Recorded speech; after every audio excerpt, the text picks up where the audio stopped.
Bog Panda. Hi, everybody, and welcome back to Bog Panda. I am Kelly at KELLYTHUL on Twitter and Instagram. I'm Kelly's lovely assistant, Dr. Mike, at Official Pagan on everything. Make sure you guys like, subscribe, leave comments, go like older videos, leave comments on those. It's not weird. There's no cutoff time for that.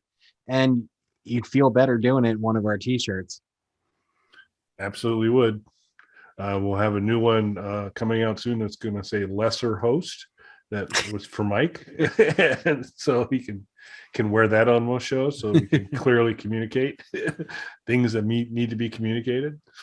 But we're not going to dwell on that too much today because he'd feel bad and we don't want to do that. So instead, we're going to talk about a recent development, a new product that's out there from our good friends at Arcade1Up, and that is the Couchcade. That's right, a couch-sized video game. No, which would actually be pretty cool to have a couch that was actually had all the controllers built into it. That would be pretty cool. Yeah. But no, the Couchcade's actually built for you you're going to have to provide your own couch and your own screen for the Couchcade to project to. But you will get a nice controller, a couple set of buttons, joystick controller, a couple set of buttons, and so that you can sit on the couch and play some games. And the initial entry here, I don't know if they're going to do a lot of theming on this beyond it, but as you might expect, Pac-Man is leading the front on this. So it's a Pac-Man Couchcade, heavily branded to Pac-Man in terms of the unit, but other games as well, kind of the things that you see from at games in terms of like their blasts. So it's the Dig Dugs, the Galaxian, and all those types of things, but Pac-Man being a big one. So what were your thoughts when you came across this, Mike? It makes a little bit more sense than what Capcom did with what we were calling the Cuddlecade, where it was 2 players, but you're so close to each other you have to kind of cuddle to play it with somebody else. It makes a little more sense for something like Pac-Man that's 1 player, or if you're going to do 2-player games where you're passing the controller back and forth. Like, this makes more sense to me than that does.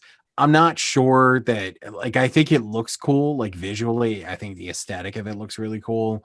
It's got on the top part of it, it looks like, the actual the joystick deck from the Pac-Man arcade cabinet, and then on the bottom it's got that sort of screenshot look of it. It all looks really cool, but I personally don't see me replacing a Raspberry Pi or Super Console X or something like that I could throw all these games on for this. But it does look cool. I think aesthetically it's interesting. Yeah, and it looks like it's listing at under $200. I think like 180. Does that sound about right to you? Yeah, I think something like 170, 180.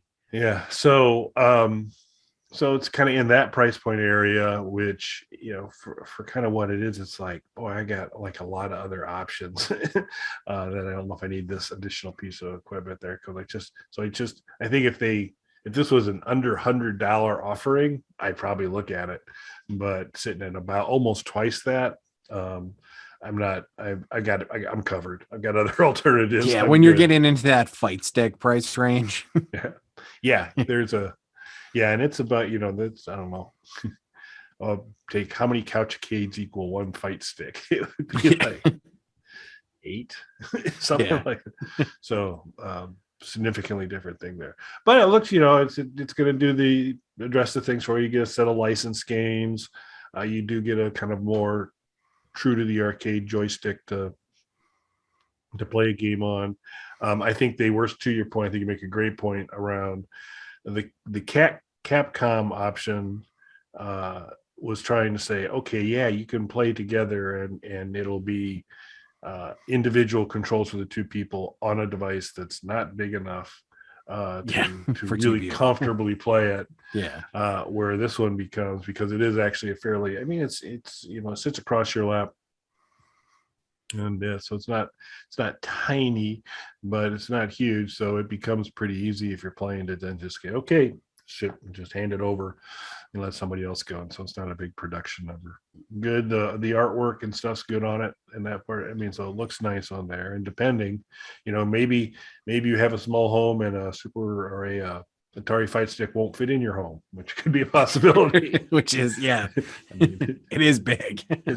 So this might be your workaround for that. To do that. But thought it was kind of interesting. I'd be real interested in hearing from folks watching if this fills a gap you have in your kind of home arcade environment and why it does versus some other things there. Would love to kind of hear that. So it looks pretty interesting. And if you didn't have other things, it's a way to go, but I'm not sure why you would want to go some other ways. But yeah, it's not for me. I think aesthetically it looks cool, but it's just not a product that I'm interested in. Now, if they did this, something like this for a different game set, maybe. Yeah, because it is like there are no surprises and no no little special unique kind of games. It's the, I mean, and they're classic games and they're good games. So it's things that if someone's coming over and you're having some folks over to play these are going to be games that are familiar to people. Big Bug, Galaxian, those types of things. And certainly Pac-Man.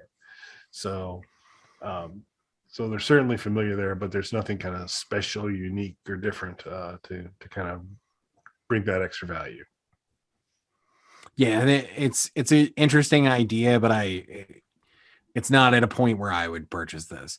Maybe in the future, if there's a different model that offers something different. Yep, and where there's a will, there's a way. So I don't know how easy or hard it would be to add additional games onto this environment. I'm assuming you probably go down a comparable path to some of the other ways folks add things to Arcade1Up environments to kind of expand the ability to have some other games to play on it. But the part I think is a bit of a challenge there is that with a lot of the other Arcade1Up options, you had either like a mini arcade or a box. You had something to kind of work with to kind of get that environment. This looks pretty self-contained, and so I don't know how extensible it is either. So that'd be something we'll probably need a little more digging on to kind of find out and provide a full retraction if it turns out that it's pretty extensible. But my initial read is it doesn't feel that way. Yeah, it doesn't look that way without ripping it apart and sort of destroying the actual form factor of what it is. Should be no bueno, so I don't recommend that. Anything else you want to add to that, sir? Nope. Just thanks for watching, folks. And if you've got, like I said, would love to hear if this does fit kind of a special niche and you say, here's how I'm going to use it and I'm excited about it. I'd love to hear it, to kind of just hear how other people are approaching this. But outside of that, thanks for watching, everybody. Thanks, everybody.